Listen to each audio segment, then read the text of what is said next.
Dağıtayım Üstadım Nuri kazanmaz Havamız onun maskıladı için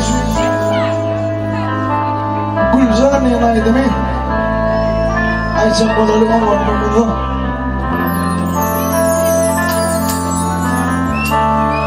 İyi gelecek Ne yamaydım dedim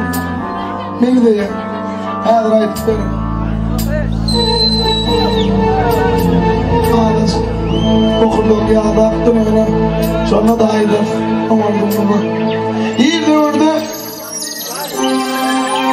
Fuçuda var Halim var yaşandı diye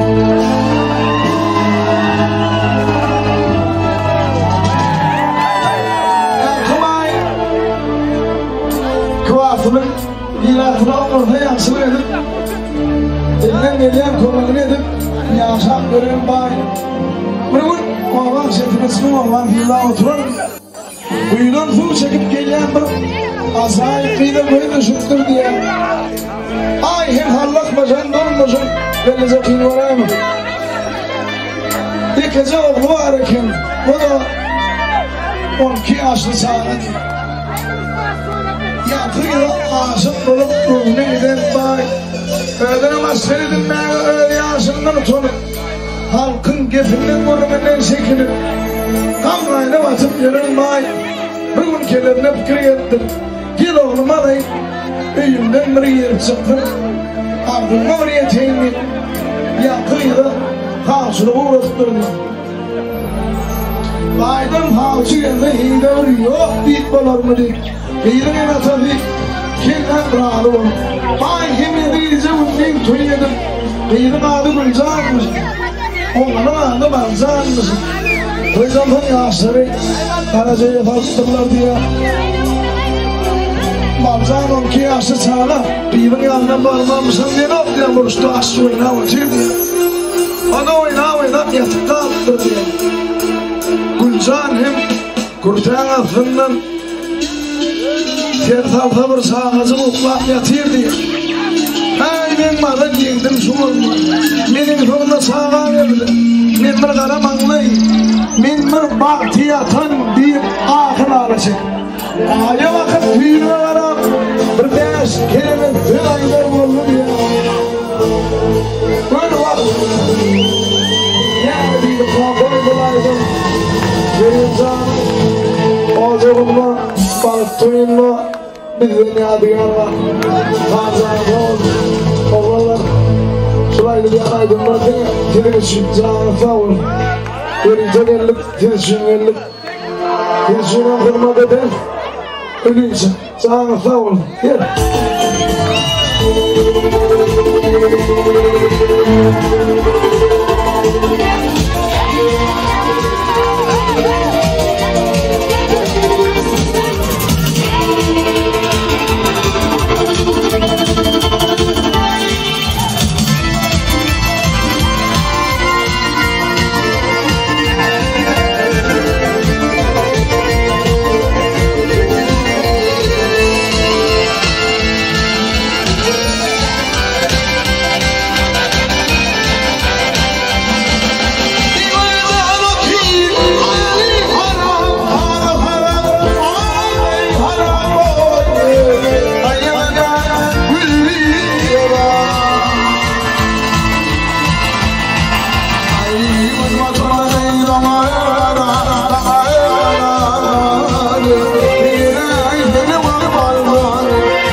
Şıma şıma